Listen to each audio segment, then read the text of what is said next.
Kuya Abel! Kuya Abel!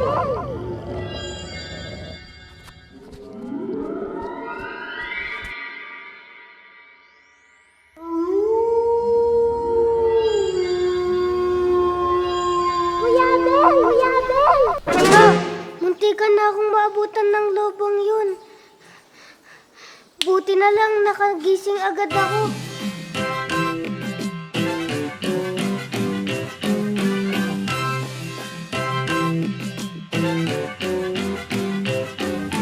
Lunes, Martes, Miyerkules, Huwebes, Biyernes, Sabado, Linggo, ang saya natin.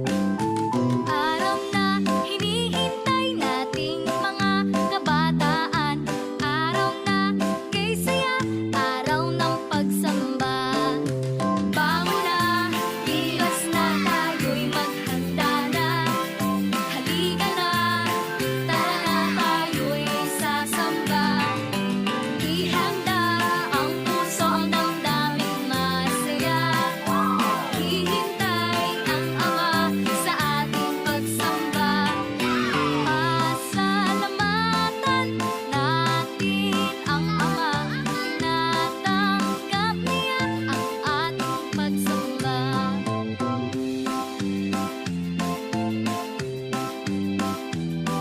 Morning, anak. Ba't ang pogi-pogi mo naman tayo? Dito ka rito.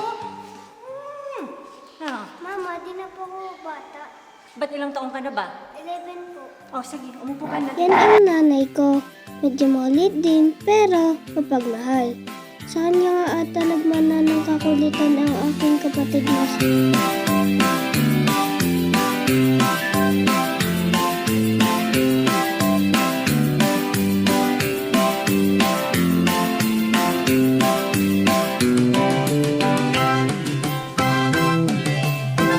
Good morning po, Mama at Kuya Abel. Tingnan po ninyo yung suot ko. Ang ganda po, diba? Yes, ang ganda mo, anak. Sige, upo ka na doon. Oo naman.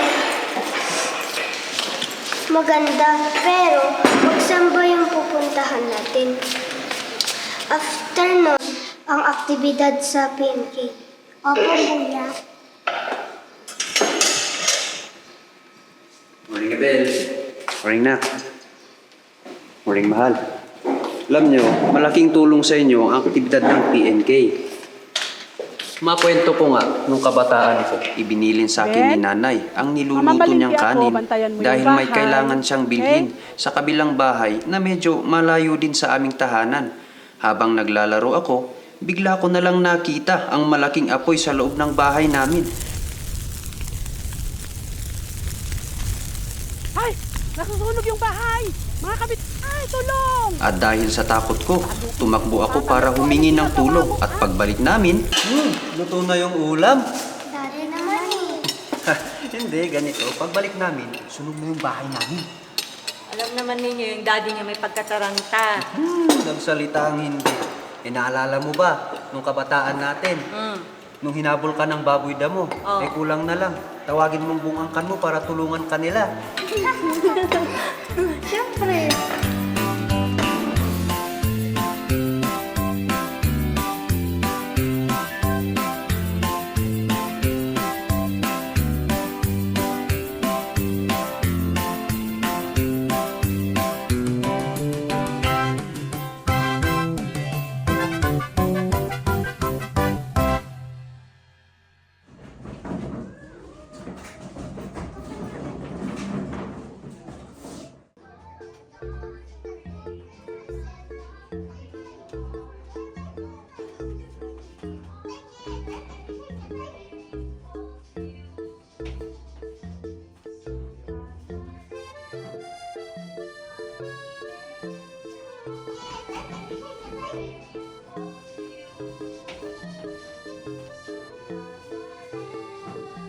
Tapos po, lalagyan po natin ng bandage.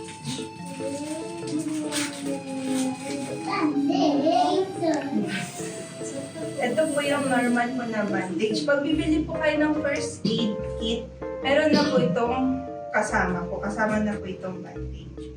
Tapos po, pagkalagay po nitong gauze pad, ganyan po. Tapos hantayin po natin ang mga rescuer po.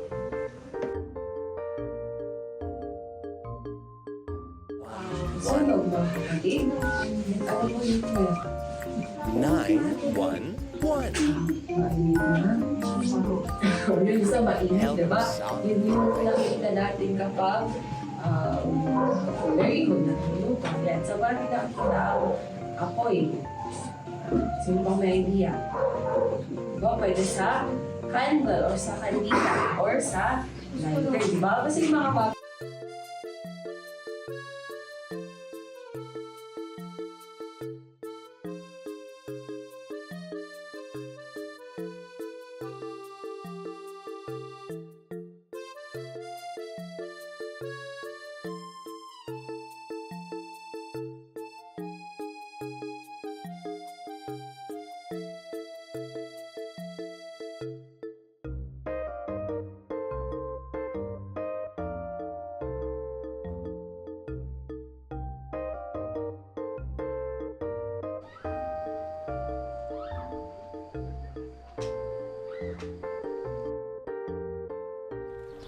Kuya Abel, pabuhat naman po. Masakit na po yung mga paa ko. Please. Sige, dito ka.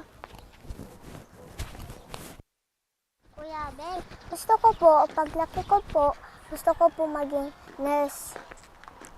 Bakit naman? Gusto ko po kayong alagaan nila mami at daddy. Oh, salamat. Ikaw naman po, kuya. Anong gusto po ninyo paglaki po ninyo? Andirito na tayo sa bahay. Ang bigat mo. Ang daya mo po, kuya. Hindi naman ako mabigat.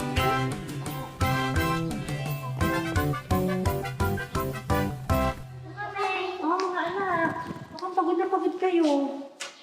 Magpahinga na muna kayo. Kumusta yung activity ninyo? Okay lang naman po. Sandali, prepare lang ako ng merienda niyo.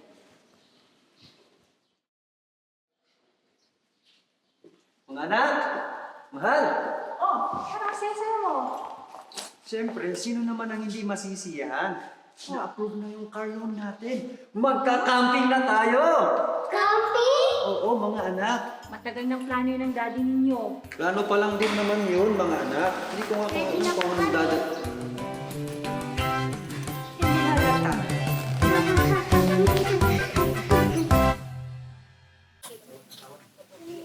Oh, kompleto na pala ha? Opo. Sige, manalangin muna tayo.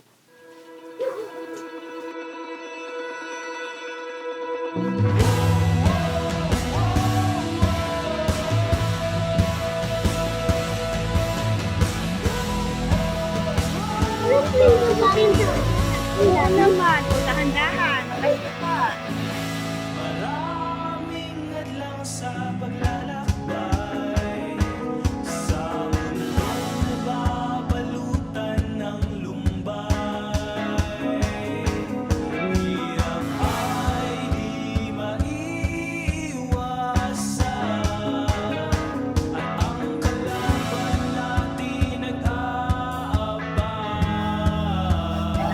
Wala pala dito. Ilan na lang tayo.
Hello, Ben.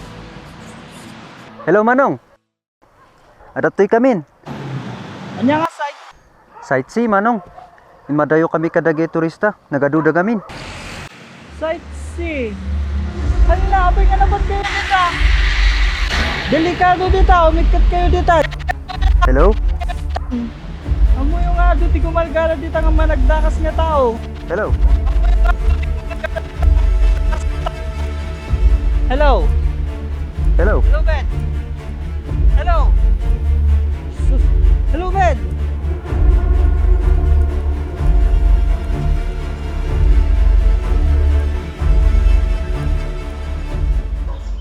Daddy, dyan lang po kami. O sige, huwag kang magpapakalayo at padilim na. Ingatan mo ang kapatid mong si Marisa, ah. Apo.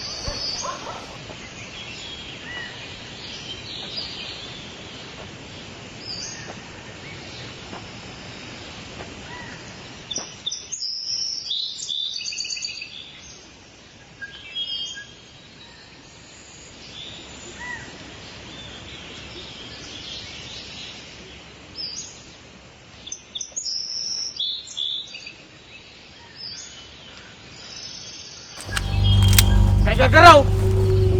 Alay nyo! Alay nyo! Garan nyo! Garan nyo suda! Ano ba to? Isang panaginip ba? Bakit to nangyayari sa atin? Kuya Bel, ano pa nangyayari? Dito ka lang sa tabi ko.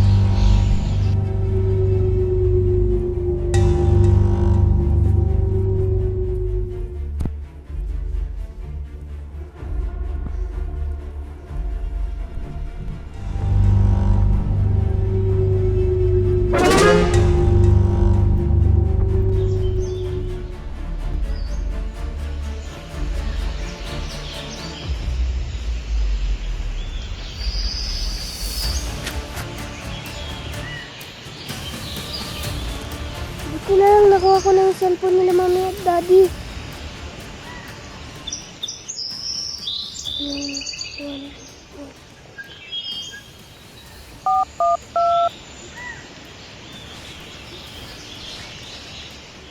Hala, paano ba to? Ipipress ba yung green button para matawagan yung 911?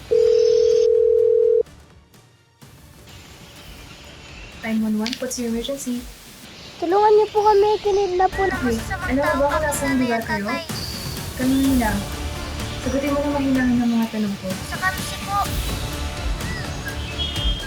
Hello? Hello? Hello po, hello po. Ano ba yan? Ngayon pa namatayan ng cellphone. I need a dispatch for campsite C.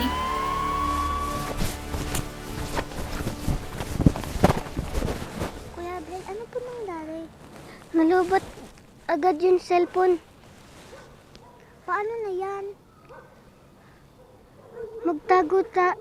Alika magtago tayo sa ibang lugar.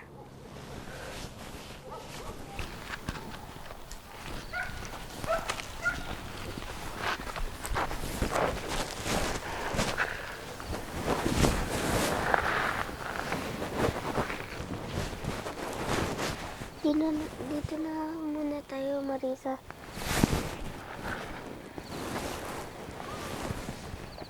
Kuya Ben, may sugat ka. Halika.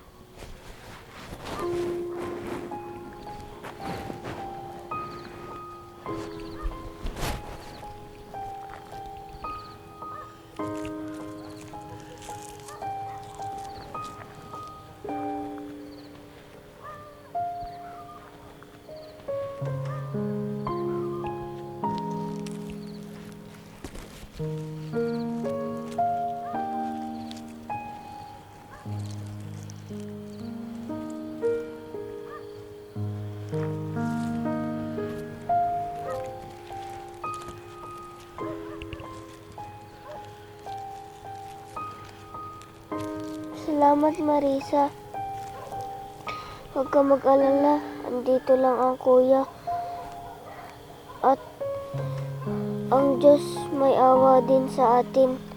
Ililigtas niya sila, Mami and Daddy. Ang tapang po ninyo, kuya. Samantalang ako, ito, takot ng takot.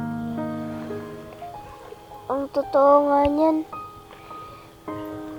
hindi ako matapang kasi hindi ko napagtanggol sila mommy and daddy.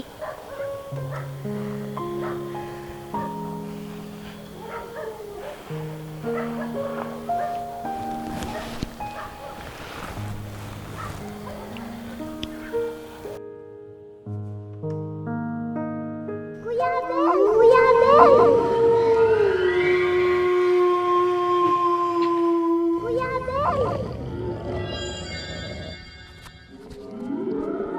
Ma!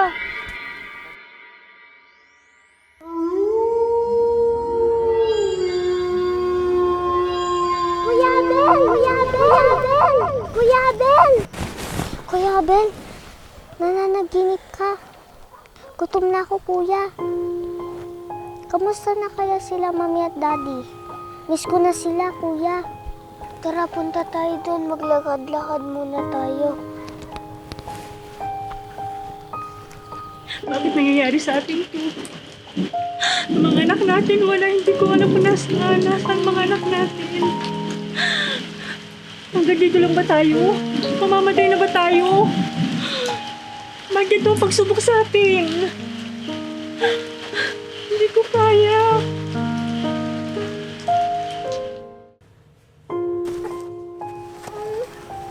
Marisa, okay ka lang? Kuya Ben, namimiss ko na po si mami at daddy. Kailangan natin maging matatag. Opo, Kuya Ben.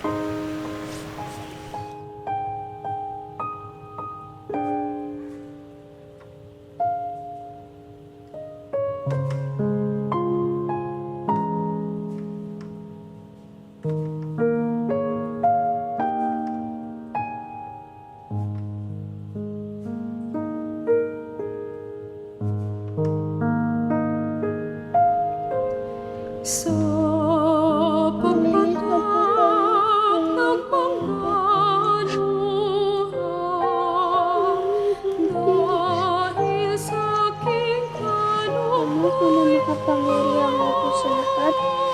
Gabayan niyo po kami at bigyan niyo po ako ng lakas. aking damdamin, sa mga panimig.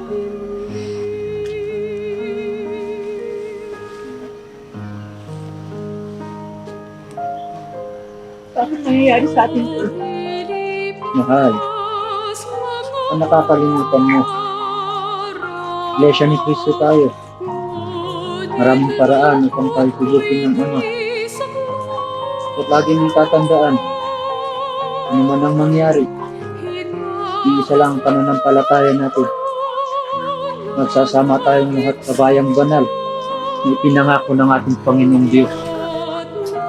Kuya Ben!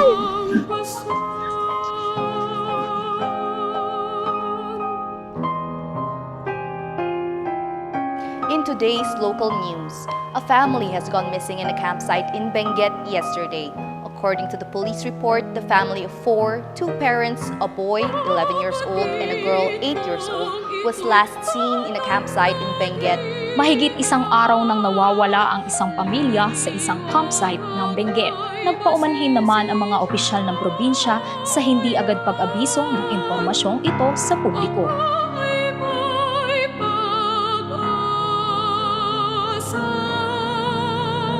Sa buhay na maligaya.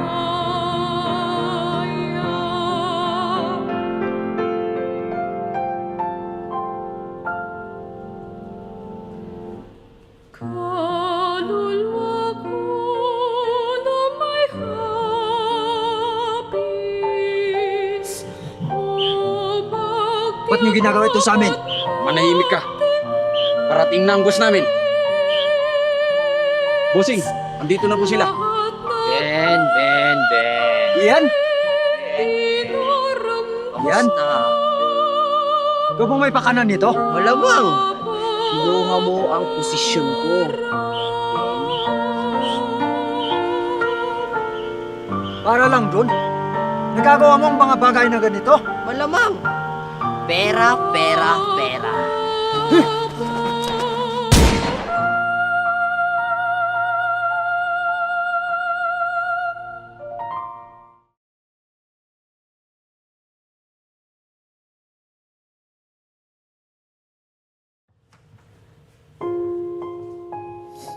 Hindi ako naging matapang. Kasalanan ko to.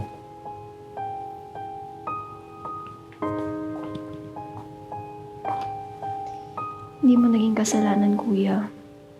May mga bagay na hindi natin hawak. Naging matapang ka.